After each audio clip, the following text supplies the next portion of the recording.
Hello and assalamu alaikum, everyone. My name is Dr. Ahsan Rizvi, and I'm a board-certified geriatrician and palliative care physician, currently working at the Mayo Clinic in Rochester with clinical expertise in complex inpatient management of cancer patients and those with medical complications, geriatric patients who are very, very sick and end up being in the hospital.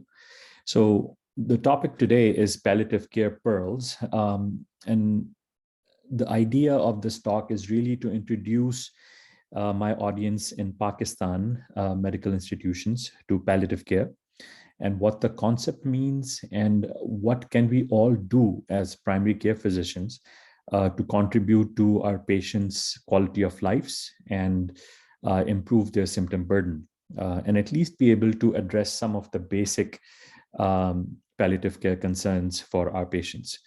I know this is, and it can get to be a very dry and boring topic, so I'll try to keep it light without taking away the significance of this discussion.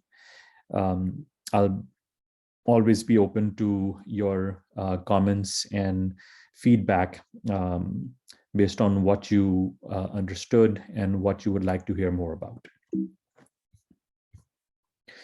First of all, I would like to acknowledge my very close friend and colleague, Dr. Keith Swets, who's now at the University of Alabama in Birmingham, Alabama, who I've learned a lot from, and I still share a lot of thoughts and ideas with him.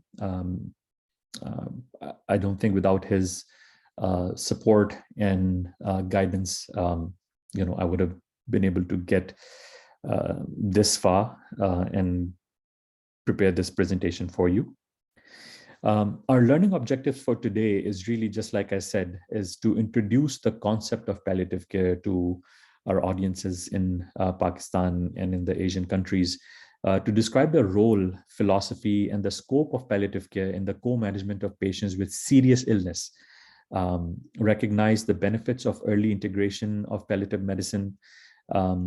We'll touch base on just the very basics on opioid management and opioid conversion, since that is a topic that I keep getting asked for, talks and details repeatedly, because a lot of us don't really practice opioid management during our trainee years. And then getting into clinical practice are left pretty much on our own to figure out how to safely manage opioids and dispense them in a safe manner. And in the end, what I would like to do is review some key communication strategies, as again, that remains to be a key high-yield topic in palliative medicine, is very difficult conversations when patients are seriously ill. So introducing you to what palliative care means. Now, a lot of times there's a misconception that palliative care means end-of-life care. That is the false understanding and a very wrong concept. Palliative care primarily is specialized medical care provided by a team of doctors, nurse practitioners, physician assistants, nurses, musical therapists, pharmacists, physical therapists, chaplains, imams, pastors, for spiritual support to people with serious illness, whichever system disorder that might be. With our focus being on relief from symptoms, pain, psychological and physical distress caused by the serious illness. And the overall goal is really to improve the quality of life for both the patients and the family members, no matter what the stage of the disease might be. So remember that palliative care is appropriate at any age, whether it's a month-old, a day-old child to a 99-year-old patient, whoever is struggling with burden of symptoms with a serious life-threatening illness. And just like I said initially, that the misconception is that it's supposed to be at the end of life. No, it can be instituted at any point, even side by side with curative treatment, whether it's for heart failure, cancer, whatever disease process you might be dealing with. Reviewing the collaborative model of palliative care, as you can see, time versus clinical effort. Initially, most of our focus is directed towards curing the disease or treating the disease aggressively. And a lot of times when the options for curative intent or disease-directed therapy start to go down, that's when the intensity of palliative care starts going up. And it continues mostly in the terminal phase and continues even past the patient's death to help the family and loved ones with bereavement. The model I personally like is the bow tie model, which is rather new and a very supportive concept of integrating palliative care in the earlier stages of the illness. So as you can see, once the disease management is start to fade away because you're running out of disease-directed therapy and options, palliative care intensity goes up. So palliative care is integrated early on in the process of disease management while maintaining the quality of life for these patients as they are going through their oncologist, their cardiologist, their gastroenterologist, or whoever's following. You are the core team member helping with the patient's spiritual and physical health as well as their quality of life. Just elaborating that further, that the components of palliative care are not only just pain and symptom management, but one thing that I support the most is rehabilitation, is how can we make the patients live the best life in the toughest circumstances they're in. Physical therapy, occupational therapy integration early on in the course of their management. If they need inpatient palliative care hospitalization for refractory symptom management, and then ultimately, if they have a poor prognosis of less than 6 months, enrollment into hospice and end-of-life care, comfort care is all part of the palliative care umbrella. Patients who survive cancer and who get their heart transplants and are in the zone of survivorship, also need palliative care to continue managing their symptoms as well as maintaining their quality of life to make sure that they're living the best days possible. One of the landmark studies by Dr. Tamil et al. With early palliative care for patients with metastatic non-small cell lung cancer highlighted that patients were randomized to standard care, meaning chemotherapy, surgery, radiation, with the other arm having standard care along with early palliative care intervention. And what we saw is, overall improvement in survival by about 2 months. Not much for some people, but for those who are really in those circumstances, 2 months is a lot of time, and less depressive symptoms with improved overall quality of life. I think that the key words to take from this study were improvement in survival when you're not pushing for aggressive interventions and focusing on quality of life along with disease-directed therapy.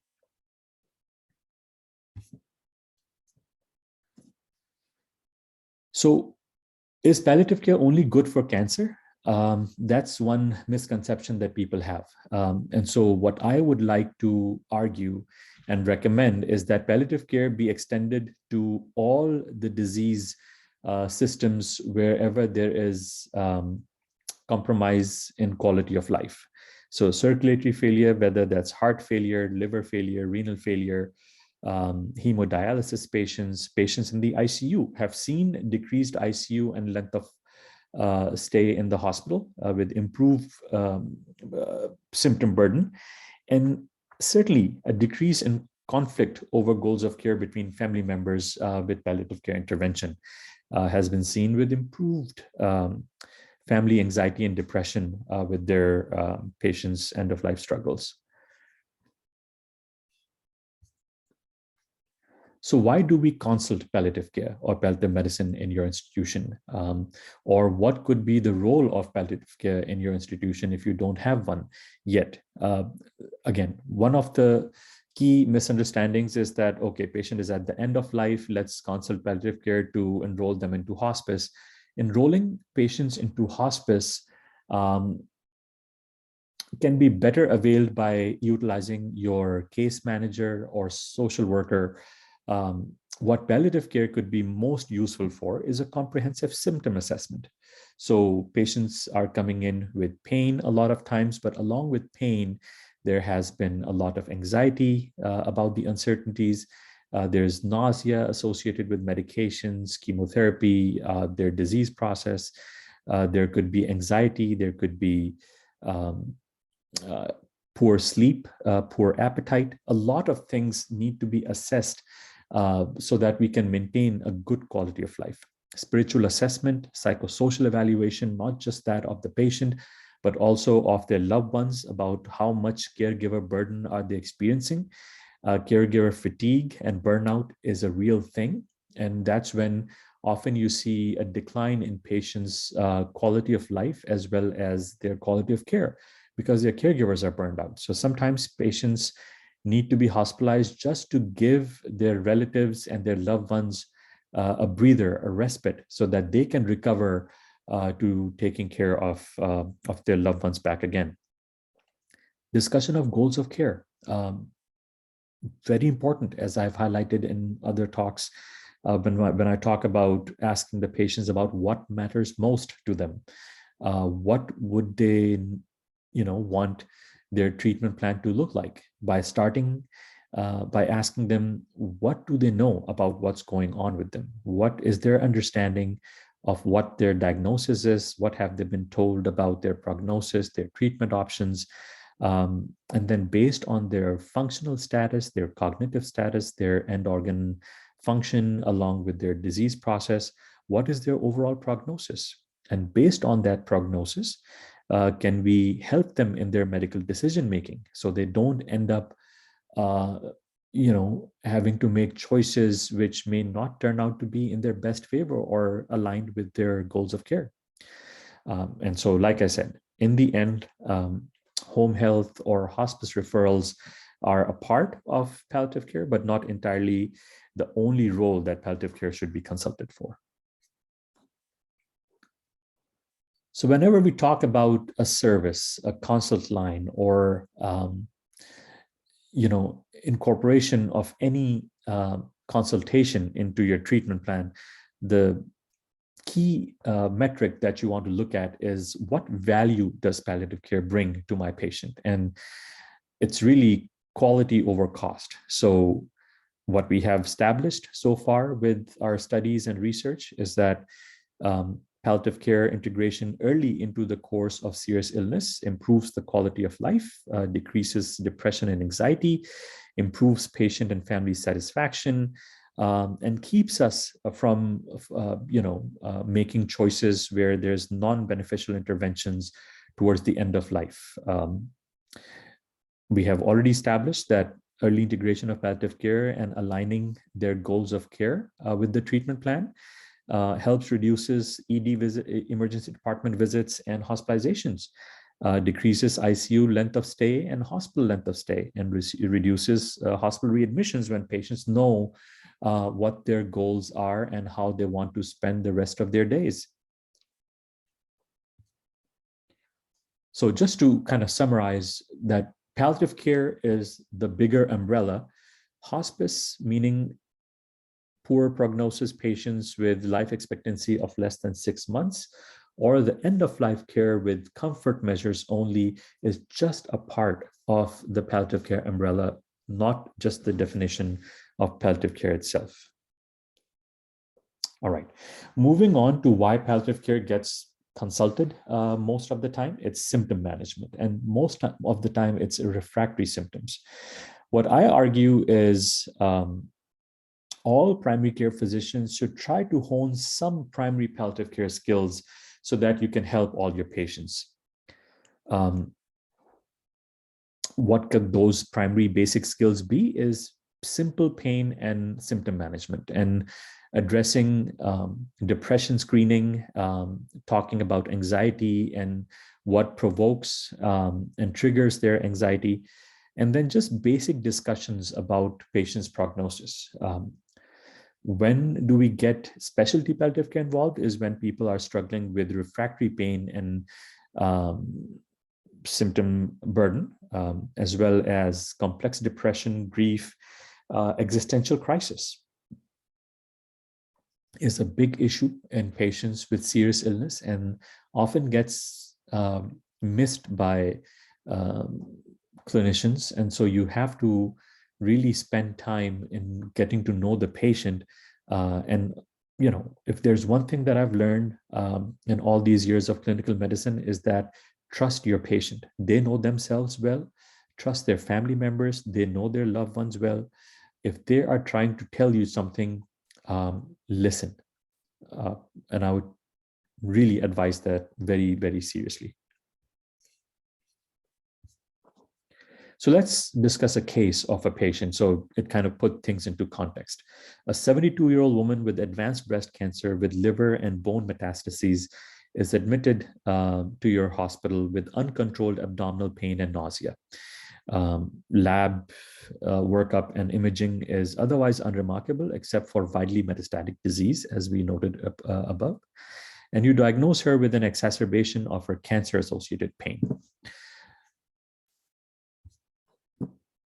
Prior to admission, she's taking extended release morphine, 60 milligrams twice a day. And for breakthrough pain, she takes 15 milligrams of short-acting morphine every 6 hours as needed. And she has used almost 6 doses in the last 24 hours of the short-acting morphine.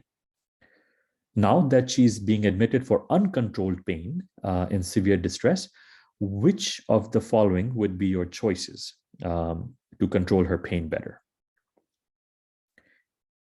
Are you going to choose oral morphine or IV morphine or start them on a patient-controlled analgesia with a pain pump?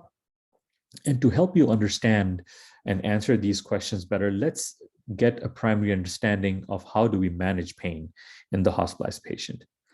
So symptom management in pain is important, okay? Just like you get a patient with chest pain, an acute myocardial infarction, a patient with diabetic ketoacidosis, a patient with diabetic foot infection, that patient who's septic, respiratory failure. Similarly, symptom management is important. And especially when it comes to adult cancer pain, pain is, I consider it, and I would recommend that all of you should consider it as a medical emergency. Because imagine if you're in severe uncontrolled pain, you can't think straight, you can sleep properly, you can barely eat, and your whole focus is directed towards getting rid of your pain. You get agitated, you get restless. It's a very uncomfortable situation. And all of us can attest to the fact that whenever we are in pain, we are not our best. And so what we need to do to our patients is, if our patient is coming in with pain, what I want you all to think about is not taking a long history and physical examination. Just ask them first, sir, are you, or ma'am, are you in pain? And if they say, yes, I am in severe pain, then really cut your visit short. Focus on the origin of pain, the acuteness or chronicity of pain, and then what triggers the pain. And so based on what triggers, you can establish if what you're dealing with is somatic pain versus neuropathic pain, and then treat accordingly. Once you have reduced their pain burden, then only you can have a meaningful conversation with a history and physical exam that would yield any benefit to you. Otherwise, you are just making the patient's suffering prolonged, and that is not the most humane thing to do. So now we are dealing with a patient who's already on opioids. And so she's an opioid tolerant patient. I want you to first understand the difference between an opioid naive patient and an opioid tolerant patient. So opioid naive is someone who has never been on opioids before, or if they have been on opioids, it has only been for short bursts and for a very short duration of time. And therefore, anytime their body is exposed to opioids, they are more likely to have side effects from higher doses. As opposed to opioid tolerant patients, have been on opioids for a protracted period of time, and therefore their body um, develops tolerance to higher doses. And sometimes they need a higher dose than what they're taking at home in order to get their pain under control. So when we deal with an opioid tolerant patient, such as our example, then you want to calculate how much of the opioid, whatever they were taking, morphine, oxycodone, hydromorphone, how much of that have they used in the last 24 hours? So taking our example, she was using 60 milligrams of the extended release morphine twice a day. So that totals up to 120 milligrams. And the 6 doses of the 15 milligrams of immediate release morphine total up to 90 milligrams. You add them up, you have a total of 210 milligrams of oral morphine equivalents for this patient. Now, when you're deciding about what route to choose for your patient, whether you want to give them an oral medication or an IV dose, you have to think about how much pain are they in. So if they're in 10 out of 10 severe intractable pain, they can barely sit straight, they are crying in distress, then oral medication that takes about an hour to get to peak effect would not be a good choice, because then you're prolonging their suffering by an hour. For patients who are coming in with intractable, uncontrolled pain, the best choice is intravenous. Always remember, the best choice for a pain crisis is intravenous. If you don't have IV access, think about subcutaneous. People often ask, how can I give subcutaneous? Just like you would give subcutaneous insulin. Yes, the duration of onset is going to be, and the peak effect is going to take a little longer, but it's certainly much less than the oral administration of medications that takes up to an hour. So if you have somebody with acute pain crisis, think about IV pain medication administration. If you don't have an IV access, give the same medication to them subcutaneously. If you have a subcutaneous catheter or cannula, great. If don't, just like you would administer insulin to these patients, that is how we can give subcutaneous medications to people as well.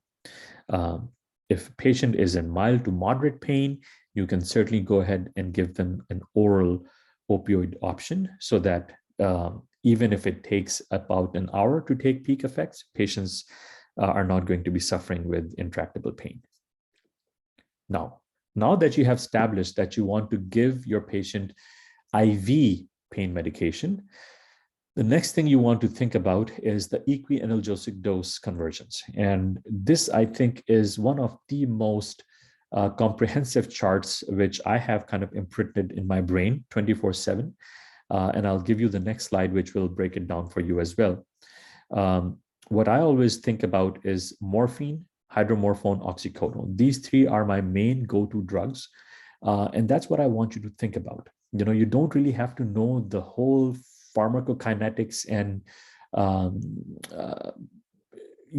pharmacodynamics of every opioid under the sun. You need to get comfortable and I think comfortable is the word. You need to get comfortable using 1, 2, or maximum 3 opioids that you know how to convert, that you know how to rotate, and that you know how to titrate their doses without getting into the concerns of one of the biggest myths that opioids carry with them, and one of the biggest concerns actually is, opioid overdosing and toxicity and respiratory depression. In all these years, it's almost been 20 years that I've been practicing medicine. In all these years, I've seldom seen a respiratory depression because of how you carefully titrate their doses. And if you know your opioids well, hopefully you will stay out of trouble and keep your patients out of trouble. So what does this chart mean? So what this means is if you compare oral morphine to IV morphine is 3 times more potent than oral morphine. So now, if you're going in the direction of the arrow, you're going to multiply the dose by 3 or multiply the dose by 4 if you're talking about hydromorphone to morphine conversion. And if you're going in the backward direction, then you're going to divide by that fraction in order to bring the dose down to the IV dosing. So let's take an example. So if I have somebody who has used 30 milligrams of oral morphine, and now I want to give them IV morphine, I'll divide 30 divided by 3. It'll give me 10 milligrams of IV, and that's what I'm going to give them. If I have someone taking 7.5 milligrams of oral hydromorphone and are getting too sleepy with it, I want to give them morphine. I'm going to multiply the 7.5 with 4, and that's going to give me 30 milligrams of oral morphine. If I want to convert somebody who's taking oral morphine and are now having problems because of renal failure and opioid neurotoxicity, and I want to rotate them to hydromorphone, I'm going to divide 30 by 4 and give me 7.5 milligrams of oral hydromorphone. One of the rules of thumb for fentanyl to remember, is especially for transdermal fentanyl, is whatever your total oral morphine equivalents are, you divide that by 2, and that'll give you the dose of the fentanyl patch in micrograms. Now, I'm always careful when I'm converting from a less potent opioid to a more potent opioid, in this case being fentanyl, and therefore you always want to do dose reduction by 25 to 30% for cross tolerance. Okay. Again, just highlighting the same things we talked about in the previous slide. Oral to IV morphine conversion, oral to IV hydromorphone conversion, oral oxycodone is 1.5 times more potent than oral morphine, and henceforth. So these are the conversion ratios that you can use when you are converting from one opioid to another, or are choosing to substitute an oral opioid to an IV opioid. Just use the conversion factors. And remember, if you're going from a less potent opioid, meaning from morphine to oxycodone to hydromorphone, then you have to do at least 25 to 30% dose reduction for cross tolerance when you're going from a less potent to a more potent opioid. Okay. All right. Now that you have established that you want to give IV pain medication by conversion of what we just talked about, how do you select the drug? What am I going to give them? Which drug should I choose? I think one thing that you can take from this slide is being very careful with opioid dosing in the opioid naive patient. So the general rule of thumb is start low, go slow. Start low, go slow. So, and especially holds true for the elderly geriatric patient. You always want to start with the least effective dose and then titrate the dose up within an hour if you need to get to maximum benefit, as opposed to starting with a very high dose and running into complications with sedation and nausea and whatever have you. So for opioid naive patients, if you're starting IV morphine, best dose to start is a 2 milligram dose, which would be equal to about 6 milligrams of oral morphine. Similarly, oxycodone in the elderly, I'm always very careful starting at 2.5 milligrams and then giving them a range. For pain, 4 to 6 milligrams, I would choose 2.5 milligrams, and for very severe pain of 8 or 10 and above, you can choose a 5 milligram dose for them. And again, remember that these opioids, the short-acting opioids, morphine, oxycodone, hydromorphone, take about an hour to reach their peak effect, and then they will last in your body if you have normal renal function for about 3 to 4 hours. And so if you're ordering the short-acting opioid every 6 hours, then you will have a lot of end dose failure, meaning that your patients will be asking for the next dose a lot sooner than 6 hours, because their pain is starting to come back at the 3 to 4 hour mark. Some of the patients are rapid metabolizers, so you have to be mindful. If they are getting to the point where they just had the medication 2 hours ago and they're in pain again, then it is okay to give them the oral opioid every 2 hours as needed. Again, your patient will tell you how long their pain is lasting. So if you give somebody a dose of, let's say, 5 milligrams or 15 milligrams of oral morphine, you will go back to them at the 1 hour mark and ask them how their pain is doing. If their pain has come down by about 25 to 30%, you will continue with the same dose.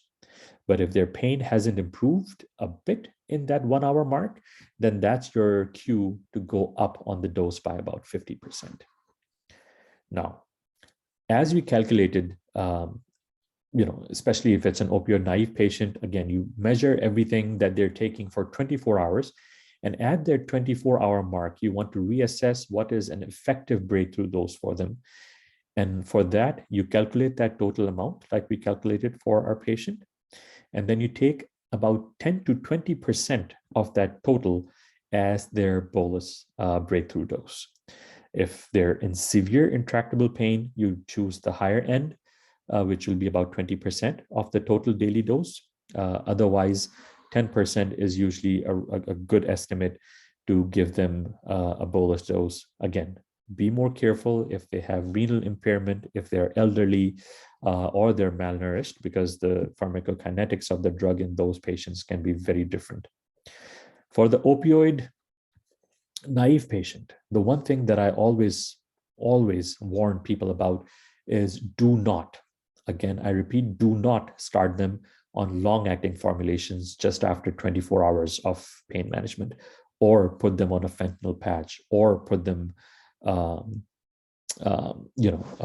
any long-acting formulation for that matter. You need to have a good assessment of their pain for at least a good day or two before you even think about long-acting medications, especially what is the indication for the pain. Was that because of a pathologic fracture, or is that because of a metastasis in the bone that is going to be there for a long period of time? And then what adjuncts can be used? So Tylenol or acetaminophen is very underutilized, but I like using that in a scheduled manner. So 1,000 milligrams 3 times a day, scheduled. If I have a component of neuropathic pain, be quick to go ahead with gabapentin or pregabalin as your adjunct. We are often very watchful and worried about NSAIDs in pain management, but for the short term, in musculoskeletal pain, you will find the best relief if you use either IV or oral ketorolac or ibuprofen as needed. If your patient is coming in with a vertebral compression fracture from a pathological fracture, and they have a muscle spasm in the back, then rather than going up and up on their opioid medications, using a muscle relaxant like baclofen could be a helpful tool. Now, when all these medications are given as adjuncts to each other, opioids, neuroleptics like gabapentin, baclofen, keep in mind that the risk of side effects go up. So monitor them very, very, very closely to make sure that they're not getting too sleepy, stuporous, confused, delirious, because of all these medications being given together.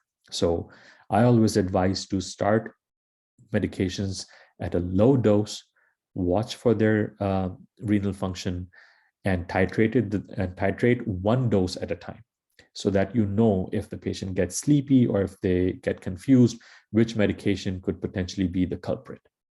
Okay. Moving on to the opioid tolerant patient.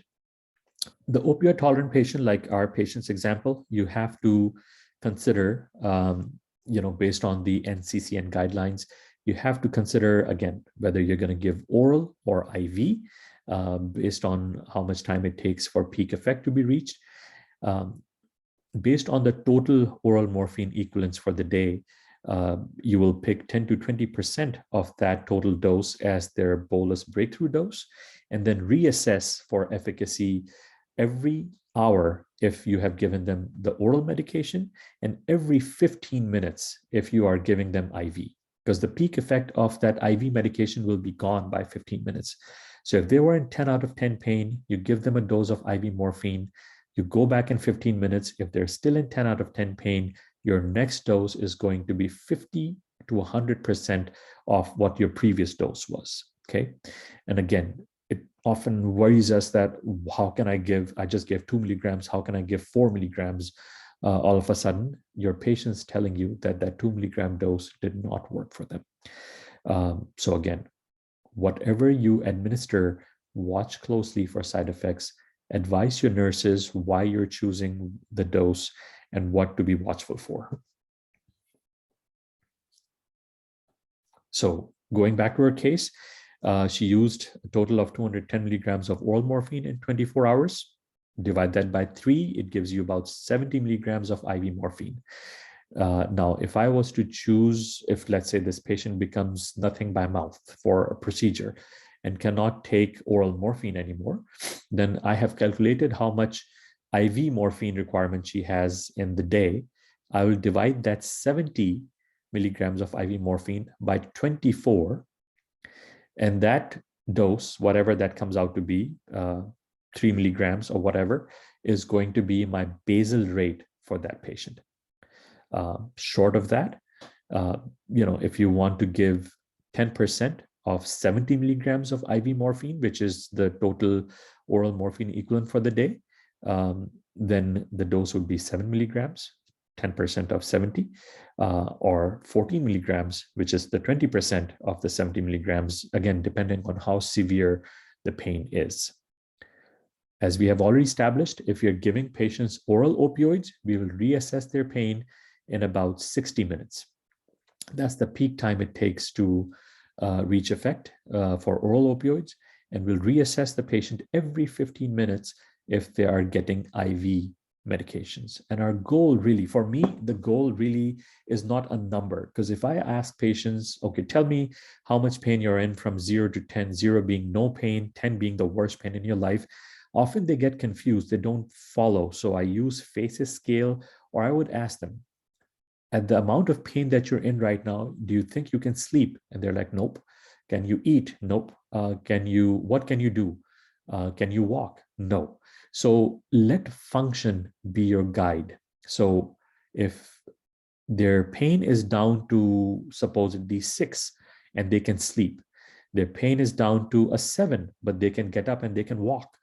That is the kind of pain that you want to be managing, rather than focusing on a number and promising them, oh yeah, my goal is to get your pain down to a 0. Don't overpromise anything that you cannot deliver. So be careful in the treatment plan when you lay out for these pain patients. And again, if a pain has been uncontrolled despite of all the efforts that you've made, and the patient is anxious, angry, then I often use the patient controlled analgesic pump, because it just kind of gives the patient a little bit of control in their hands. Now, for that, the patient has to be of sound mind, meaning that they should be able to understand the instructions of how to press the button, when to press the button, and when to ask for help from the nurses and the doctors. If they are confused, delirious, then using a PCA can often get a little bit challenging.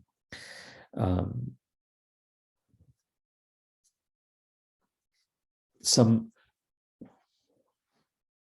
rapid pearls for the medications that we choose for our patients. I mean, most commonly, what I like to use is morphine. The calculation is simple. If my patient can tolerate them, if they have not had any previous side effects, if they don't have impaired renal function, then my go-to drug of choice is always morphine, because it's simpler. And if it works, it works. If it has side effects, that's when I would think about rotating them to a different opioid. Allergy is not as common. I mean, people often complain of itching after they get morphine from histamine release, and that is often mislabeled as an allergy. It is not an allergy. As long as the patient is not developing a rash and dropping anaphylactic blood pressures and things like that, I think you can get by with the itching with some diphenhydramine or just some topical application of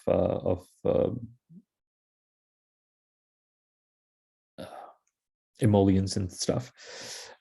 Nausea and sedation are often common and are usually seen when you're titrating the doses very fast because the body hasn't reached a steady state. That's when you often see nausea and sedation. Once the body has reached steady state and you're not titrating the doses anymore, the nausea tends to get better. One word of caution for morphine is avoid in renal failure patients or patients who have chronic kidney disease because you can get morphine 3 and 6 glucuronide metabolites accumulated, and that can cause some serious neurotoxicity, delirium, myoclonus, and you don't want your patients to suffer through that. Hydromorphone is often a reliable and safe choice in patients with renal failure. Again, remember that it's 4 times more potent than oral morphine, so you want to be mindful and be careful with your dose. Always start with a low dose, maybe a 1 milligram dose every 4 hours as needed, and titrate that up if you need to, especially for the elderly patients. Fentanyl is a good drug in renal failure, but not such a good choice for patients who have cachexia, because again, the subdermal or transdermal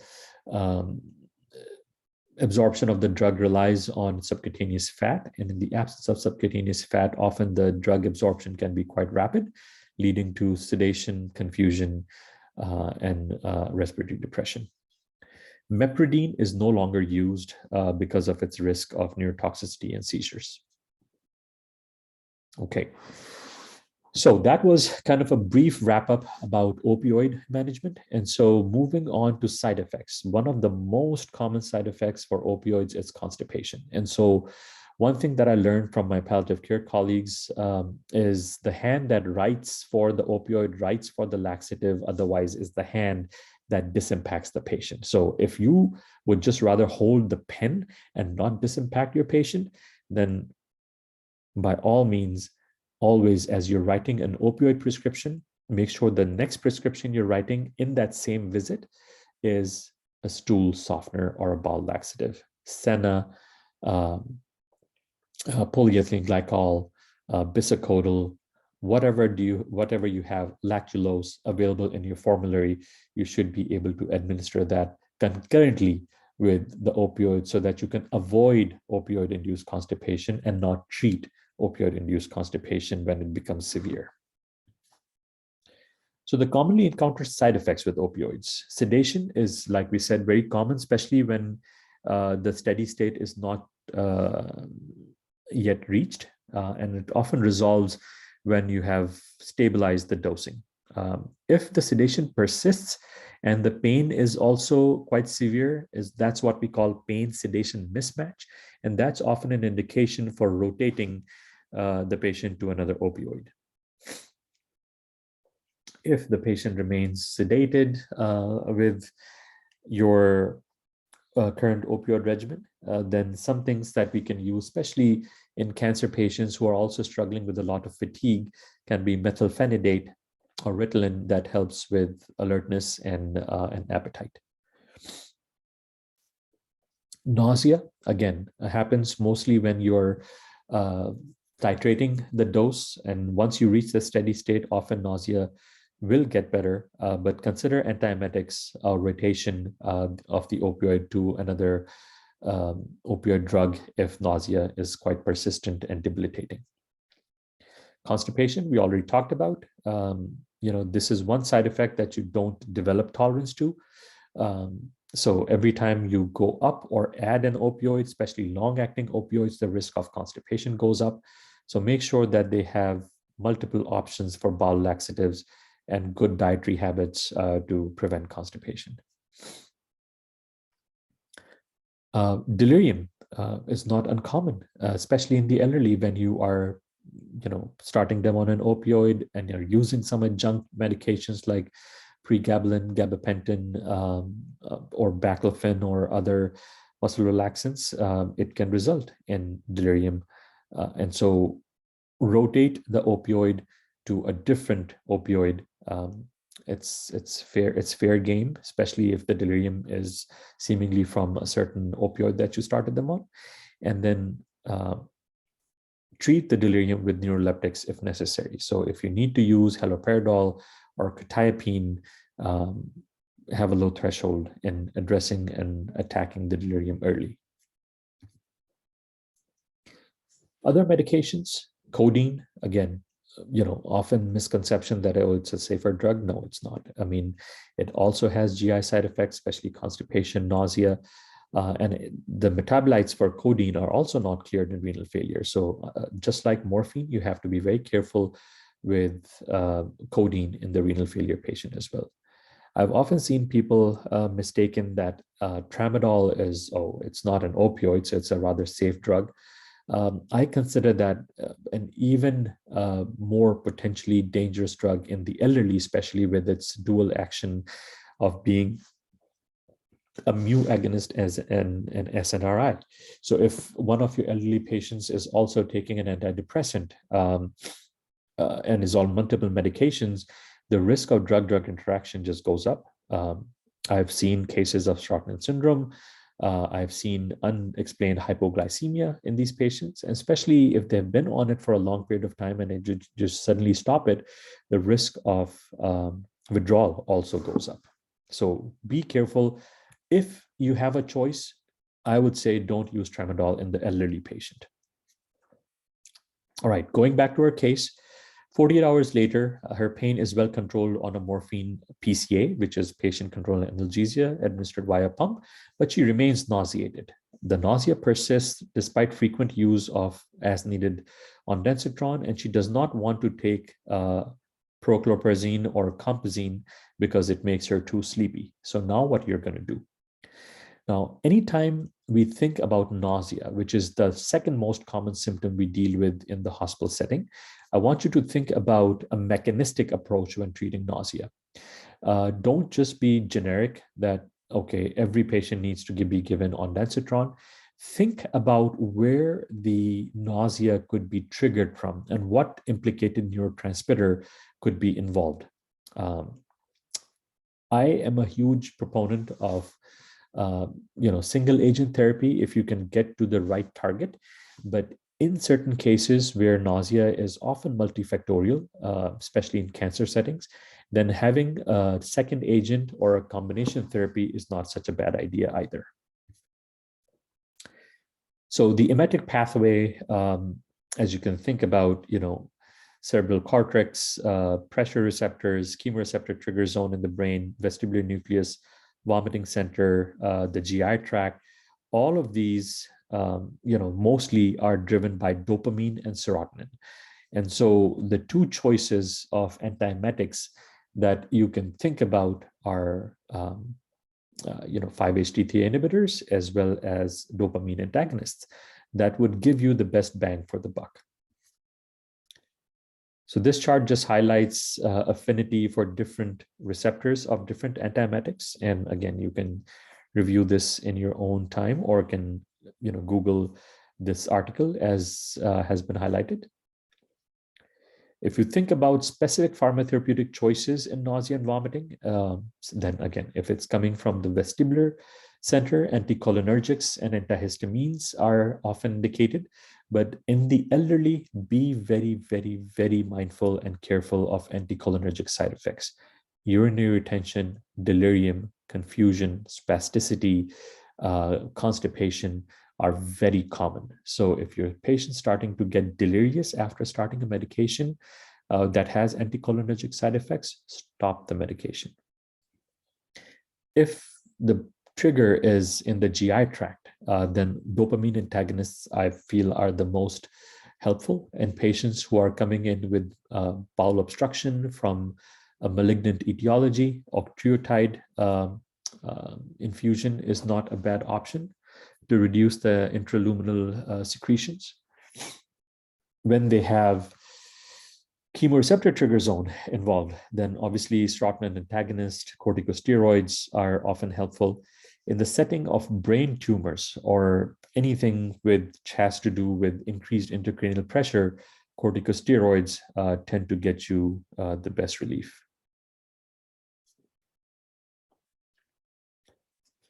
And when a mechanistic approach does not fit, as can be the case in multiple situations, then use an empiric approach. And for empiric choices, I think a dopamine antagonist is my preferred option. So going back to the case, since she could not use prochlorperazine, then one of the off-label uses of haloperidol and olanzapine in especially cancer patients and opioid-induced nausea and vomiting is the use of haloperidol, again, in short courses and for a short duration, not something that you would write an indefinite prescription for this patient. When you're administering haloperidol intravenously, be careful about QT interval prolongation. There's less sedation and hypertension compared to others, so that's a good benefit to have, but be careful about QT prolongation if you have to use them for more than a few days. I have found this chart to be one of the most helpful whenever I'm thinking about where is the nausea and vomiting coming from my patient and what mechanism could be involved and what can I use in which clinical context as my choice of the drug. So if I'm dealing with opioid-induced nausea and vomiting, especially when I'm titrating their opioids aggressively for pain management, haloperidol is a very useful drug along with prochlorperazine or compazine. If we have chemotherapy-induced nausea and vomiting with the receptors involved as highlighted, then 5-HT3 antagonists like ondansetron and steroids are very helpful. In a case of malignant bowel obstruction, if you have to use metoclopramide, you want to make sure that this is not a complete obstruction. Otherwise, you can risk perforation when you're trying to use a prokinetic in that situation. Octreotide is very helpful, but the most helpful is nasogastric decompression in that circumstance. For brain tumors or increased intracranial pressure, dexamethasone is the drug of choice. For motion-associated nausea and vomiting because of the irritation of the vestibulocochlear nerve, scopolamine, promethazine are good choices, but I would not choose these for my elderly patients. Again, because of the risk of anticholinergic side effects, you have to be very mindful of the drugs you choose. If you have to choose them, start them at the lowest possible dose. So take-home points in terms of nausea and vomiting. Choose the agent based on the cause of nausea. Again, take a good history and physical exam if they have abdominal obstruction, acute pancreatitis, acute cholecystitis. The most likely etiology of pain is dopamine receptor mediated, and so a dopamine antagonist is a good drug in that choice. Combination therapy works great, especially when you're in a situation where different classes of drugs can be used. Be mindful that the risk of side effects can go up, so just watch for those very, very carefully. And then continually reassess patient. I think one practice that is a safe practice that we should all develop as good physicians is whenever we are writing a new prescription, whether it's an antibiotic, an opioid, any drug that we know the side effects of, educate our patients with those side effects as well, and then continually reassess patients to make sure that they're not struggling with those side effects. And then adjunctive therapies, patients who have anticipatory nausea and vomiting who are going for chemotherapy and radiation can benefit from benzodiazepines like lorazepam. Patients with vestibulocochlear irritation can benefit from antihistamines, as we talked about. So just like pain management, where opioids are not the only answer, but you should always think about adjuncts. Similarly, for nausea, think of adjuncts along with the mainstream antiemetics. Some rapid fire pearls for nausea management. Olanzapine, as I was talking about, is also a very helpful drug with especially high affinity for dopaminergic, serotonergic, and histaminergic receptors. There's less risk of QTC prolongation. And so the side effects include somnolence and weight gain. So often I would prescribe olanzapine to patients at bedtime. So it helps them sleep and it helps them with weight gain, especially in cancer settings, could be a beneficial outcome. Ondansetron, we have already talked about. Antihistamines, as I just suggested, can often be associated with sedation and extrapyramidal side effects. So that's usually not my go-to choice in the elderly patient. All right, moving on to one of the most challenging aspects of palliative care, and that is communication. Reviewing the same patient in our case, 12 weeks later, you get a call from the ED that the same patient is being admitted for dehydration and failure to thrive. Oncology note says that there is no longer any disease-directed therapy options available because of poor performance status. And the patient has already declined hospice enrollment at that time. And the ED physician states that he did not want to take away her hope and tell her that she's dying. Therefore, they avoided the conversation. And now the ball is in your court. How true is the following regarding hope? Truthful discussions of limited prognosis takes away patients' hope. Patients who have had an end-of-life discussion have higher rates of depression. More aggressive medical care at the end of life is associated with higher satisfaction rates, and avoiding end-of-life discussions can threaten the caring patient-provider relationship from which hope is derived. Let's try to find the answers in the discussion. So I think as physicians and as clinicians, as nurses, all of us have been trained and programmed, and we develop our skill sets to treat the patient, to save their lives, to treat the patient, to save their lives. And I think that's our treatment imperative, that our first plan of attack is always to treat the patient. And even if we see and understand that the patient has a really poor prognosis, and if they would ask us about, all right, doc, how much time do I have left? We would often overestimate the survival time by a factor of 5. And the longer the patient-provider relationship, the bigger the guilt burden on my in my head about letting them down. So therefore, I'll be more optimistic about the estimate. So even when I know that the patient may die in a few days, I'll tell them, oh, you have weeks to months to go. And I think that's the biggest disservice that we can do to our patients. I think in one of the other talks, what I talked about was patients, loved ones, and family members coming up to you and telling you, don't tell our dad. He would be very distressed and he may die of a heart attack if he hears this. He would not be able to cope with the burden of this information. And I always ask them the same thing. All right, let's take an example. If you knew that somebody was stealing from your dad's bank account, and every day the account balance was less and less, and there was less money left over every single day, would you tell your dad or would you hide that information from them? And if they answer you that, of course I'll tell them, what kind of a ridiculous question is that? Then I tell them, then how can you not give the most important information about their own life? That they have a limited lifespan left, and whatever they have to do to plan in those days ahead, they have the right to know. And that's when a lot of family members would feel like, okay, yes, I think we would be on the wrong side if we held the information. So what I do is I ask the patients, if I was to share some difficult information with you, would you want me to share directly with you or someone that you would designate? And if they say, nope, give it right straight to me, I can take it, then I will share it in the most non-medical layman terms that the person can understand based on their educational level. Because remember, somebody could be a lawyer or a teacher or a professor.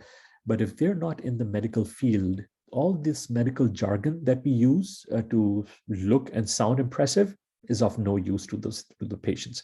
So always simplify your message by really using simple layman terms to describe their disease state and their prognosis. One of the things that people often have studied is truth-telling tempered by fears about taking away hope or upsetting the patients. That's why we hold back the valuable information. And so just use the example of that bank account that I talked about, and hopefully you'll be able to convince your your patient's family members to be able to have that conversation. So what we know from data is that talking about end-of-life prognosis does not take away hope, and that 90% of the patients wanted to receive detailed information about their medical condition, including their prognosis. Because once they know what their prognosis is in terms of days to weeks to months, they can plan whatever they have to plan, designate their financial power of attorney, their healthcare power of attorney, sell their house if they have to, give away their cherished belongings to the loved ones. So give them that opportunity to live those best days in the best environment, which is home for most of the patients, by giving them that information in a timely fashion. Because patients and family, they don't want to bring up that conversation with you because they may feel that we would disappoint the doctor by asking them that we don't want aggressive cares while the doctor is trying so hard to save my dad's life. If I tell them not to do so, maybe that'll disappoint them. So again, there's miscommunication and a communication gap on both sides. That's when we need to sit down and have a heart-to-heart conversation with not just the patient, but also with the family members. So what do we know about hope? That hope is maintained in truthful discussions, even when there's no chance of cure. And more aggressive medical care at the end of life is associated with higher rates of depression in bereaved caregivers. Anyone who sees their parent or their loved one, their spouse, their child, going through CPR before they died will never be able to erase that memory from their head. And so I am very careful about telling my patients what their prognosis looks like. And when I have a meaningful heart-to-heart conversation, my patients always open up and ask, all right, so if you're telling me that I should not do any more chemotherapy because my kidneys and my liver has failed, what are the next few days to weeks going to look like for me? And then I just sit down and go over each and everything step by step with them. I tell them that with your failing liver and with your failing kidneys, the toxins build up, you can get a little itchy, you can get nauseous, you can get sleepy, but most of the time people are not hurting. And so we try to manage those symptoms. And then how much time do I have, doc? I mean, well, if we don't treat your kidney and your liver failure, we could really be looking into a matter of days. All right, that means that I need to go home and I need to take care of my affairs while I still can. And I'm like, you betcha. I think the time has come that we should all help you get home and help you live the best days that you have ahead of you. And so having that conversation is not taking away hope, but giving them hope for returning home or their environment in a timely manner. Receiving prognostic information allows empowerment about healthcare decisions. And patients are often relying on providers and doctors and nurses and nurse practitioners and physician assistants to initiate the conversation because they don't know if the time is there. But us as medical professionals, we know when the patient might be getting towards the end of the line, and we need to have these conversations in a timely manner and just not toss them to the next person.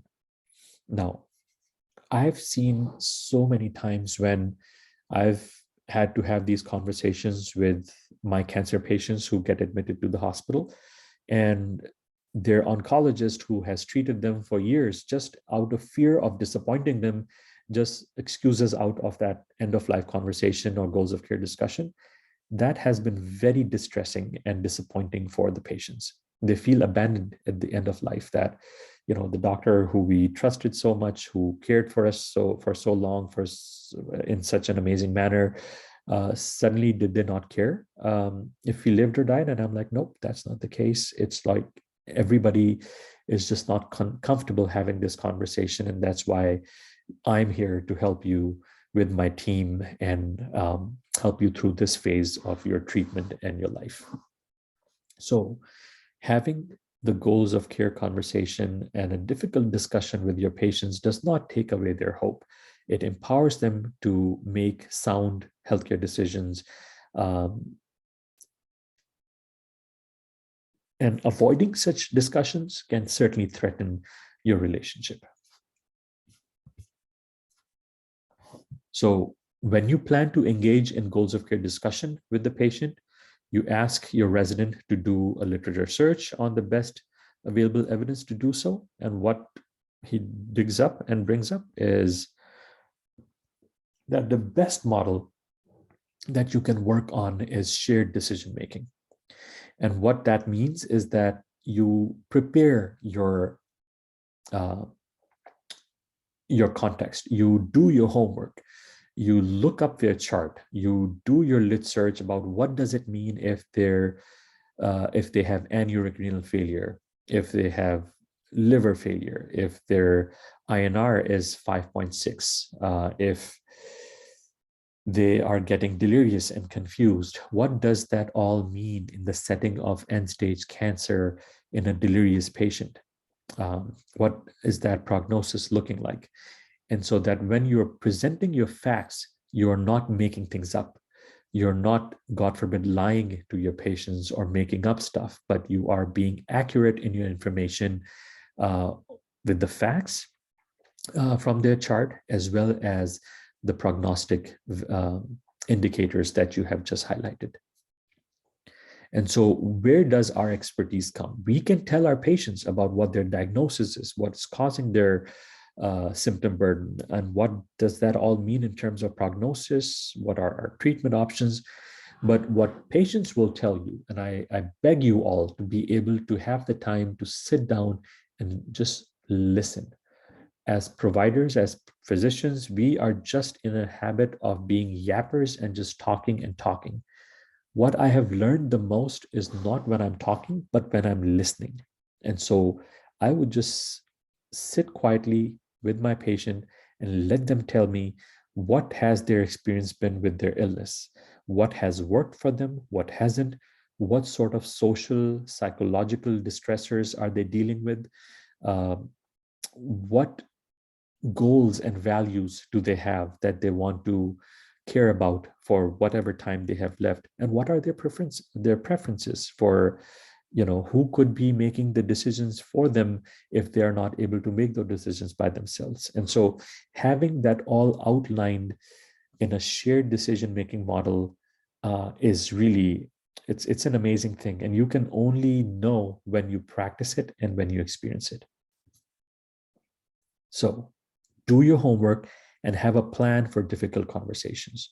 Be ready for emotions, because when you're going to tell somebody a very difficult piece of news that is going to be life-altering, expect emotion. There can be tears, there can be anger, there can be denial. They can accuse you of anything and everything, but don't take it personally. Do not take things personally. Best practice is to sit quietly, hold their hand if they allow. If not, then just sit by their side respectfully. Have a box of Kleenex or tissues available if they're tearful and crying. And often what I've done is, would you like me to leave you with your loved ones in the room alone and I can come back when you're ready to talk? I know this has been a very difficult piece of conversation. And if they say, no, doc, it's okay, we can continue talking, then I'll sit and I'll just wait until they're ready to talk again. Or I will just leave the room and I'll let one of their loved ones know to just call me when they're ready to re-engage in the conversation after the emotional burden that has just been released on them. So a helpful guide that I all, want you all to kind of make a part of your habit is whenever you're delivering bad news or challenging or difficult news to anyone, that whether that's for their heart failure, their worsening dementia, they have a new diagnosis of cancer, always give a warning shot. Always tell them, I'm about to share some very difficult news for you, with you. And so, is there anyone that you would want to be available when I share this news with you, so that you could feel supported? And if they say, no, just give it straight to me, then you can certainly just have it with them. Otherwise, if they would wait or want to wait until their wife or their husband gets there, or their children get there, or their brothers and sisters get there, then you wait, and you just make sure that you are treating that patient respectfully, with the best manners, and keeping their symptoms under control so that they're not struggling. After that, I always like the ask, tell, ask model. So I start by asking rather than just, loading them with the whole speech of words and medical jargon. I ask, what is your understanding of what's going on with you right now? Do you understand why you were here in the hospital, and what have we done for you so far? And if they tell me everything 100%, then I don't have to repeat everything that they have said. Then I will tell them, and I'll build up on that conversation that, well, you have a very sound understanding of the fact that you had metastatic colon cancer, or you have end-stage heart failure, and you came in with XYZ symptoms. And while we were trying to treat your symptoms, your kidney function worsened, or your liver has failed, or your heart has failed, and you're needing high amounts of oxygen. Your performance status and your functional status has declined significantly, that you're bedbound. Give them your information. And then as you're giving them the information, keep pausing from time to time to ask, is that clear? Do you understand what I'm telling you? What did I just tell you? And just have them reiterate everything that you're telling, and ask for any clarification. Is there anything I need to clarify to you? Again, always be very, very simple in your word choices. Don't use heavy medical jargon, because even if the person is highly educated to illiterate, they would not understand the heavy medical jargon that you and I are used to using in our daily language, but patients are not. So we have to use simple terms. And if you're using a medical diagnosis or medical terminology, then we should be able to explain what that means. Okay. Normalize uncertainty. One thing that we often feel like as doctors or nurses, we have the job to do is having all the answers. And sometimes we don't. How much time do I have, doc? One thing that I've learned over the years of practicing medicine and palliative medicine is being truthful and saying, I don't know. As of today, I don't know. But what I know is that you and I are going to find that answer together. Based on how you're going to do in the next few days, it'll become more and more clear to me as to which way you're going to trend. And I don't know the answer right now, but I will look up for you and we will talk about this again. So normalize uncertainty. When you don't know something, don't say or promise anything that you don't mean, just again, for the fear of taking away hope. Be truthful, be honest. Even if it sounds cruel, you have to be honest, but keeping your empathy intact. One thing that I've learned through my patients, and I'm grateful to all my patients who have taught me so much over the years, is one of my best patients, what she told me is that I appreciate your empathy, but I don't want your sympathy. I may be struggling with a serious illness, but I'm not dead yet. So give me the dignity that I deserve and just treat me and keep me safe. Get me home so that I can live the rest of my days with my loved ones. And I ask everyone the same thing. What is the most important to you now that I've shared this information with you? And when I'm talking about prognosis, you always want to give them a broad range. Oh, you only have 2 days to live. How would we know that? We are not God, nauzubillah. We are just human beings trained to be physicians. And based on our experience, this is what we see. So if somebody is end-stage renal disease and is so sick that we are going to let go of dialysis, we know that data has shown us that the average life expectancy after withdrawing dialysis is anywhere from a few days to a week. And so what I would tell them is days to weeks, not 3 days, 4 days, days to weeks, and help them get to where they need to be. If they want to be home, if they have the support at home, great. Otherwise, so many patients end up dying in the hospital because they don't have the support system at home to be able to support them safely in the home environment. Again, empathy, not sympathy. Empathy, not sympathy. Follow up. Once you have laid out the plan, have had the conversation, at the end of the conversation, summarize. So what we talked about and agreed on was this. If anyone has questions, I'll be available in my room and the nurses can call me and I can always come back and discuss more. If there's anyone else who you would want me to talk to, your son, your nephew, or anyone else who needs to have a better understanding of our clarification, I'm there to help.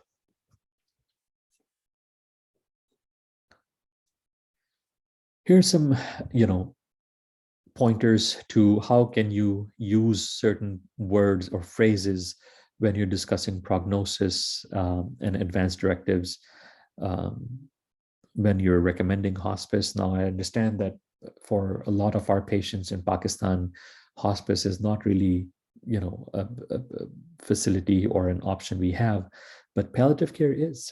And so the worst thing you can say to a patient, and I always want you to remember that, is आपने तो लाने में बहुत देर कर दी, बस अब घर ले जाइए और दुआ कीजिए. When your patient is struggling, is in pain, you don't tell them that the family has brought them in very late and you cannot do anything for them. They have come to you with the hope that you would do something. Even if that something is not saving their life, that something is helping them with their pain, that something is treating them with dignity, that something is making sure that when you're returning them home to die, they have the tools to have their family members take care of them in the home environment. Meaning, if they're in pain, they should have pain medications. If they're nauseous, if they're struggling with symptoms, there should be remedy to help those symptoms. And give them a prognosis of how much time do you think they have so that they can plan with their loved ones and their family members about their funeral plans, what other obligations they might have towards somebody. Always be kind. Always be kind.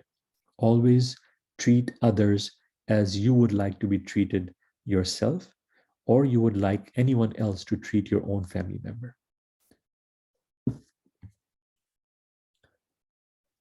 Some helpful mnemonics for communication that I've discussed in some other talks as well, just to kind of help the conversation started.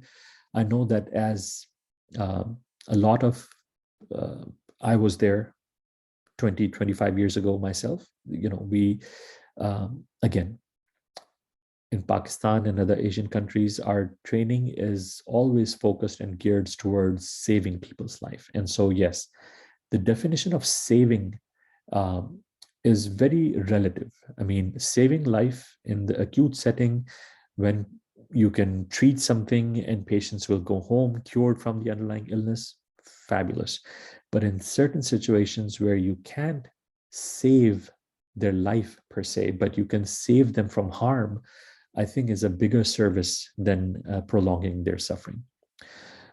And so initiating that conversation is often challenging for younger physicians who haven't been in a situation like this before. So having a good guideline in your mind about how can I initiate a conversation is discussing goals with them, having the options outlined so that they can make informed choices, ask them about their opinion, and then document whatever the agreement is between the doctor, the physician, the patient, and their family members in that shared decision-making model we talked about. Document so that anyone else who picks up the chart also knows that the conversation has happened and this is what the plan that everybody agreed on. Vitaltalk.org is a great group of physicians and professionals who have, and I've attended their communication workshop myself, extremely helpful, extremely informative in terms of developing a roadmap to having meaningful conversations in difficult patient circumstances. So Remap is one of them, where you reframe and assess the patient's understanding. And if they say, but they were just up and walking, in the park last week, and how can they be dying all of a sudden? You want to use, empathy and just be very polite when you talk to them about that we are in a very different place now. A week ago, he hadn't had a heart attack and a stroke and had lost power on the right side of his body and was not, able to swallow and walk, and all those sorts of things that have changed things dramatically in the span of a week. And so be kind and be mindful in the choices of words that you're using. Expect emotion when you're going to share tough information. There will be anger, there will be pushback, there will be denial from the other side. They may just say, you just don't know what you're talking about. We're going to go to the next doctor, and that's fine. Don't take things personally. Let patients and their loved ones' emotions come out so that you can help them channel those emotions productively. And then when you elicit their goals and discuss the desired outcomes, then lay out the treatment plan for them and based on whatever the patient's goals are, and document. One thing that we are very poor about is that we have hour-long conversations, but it is nowhere to be found. So document and make sure that everyone is in agreement with the understanding of the disease prognosis, the treatment plan, and whatever the goals of the patients are. All right, and with that, we end this talk and this discussion. I hope that you learned from it as much as I have learned over the last 20 years of clinical practice. And again, this is just the start. This is just a primer to palliative care. This is just an introduction so that you can understand what palliative care means and how can you incorporate some basic palliative care skills in your daily practices to help your patients live the best quality of life. And with that, I will wait for your feedback and any questions, and then hopefully meet you again in future talks. And I thank you for your time.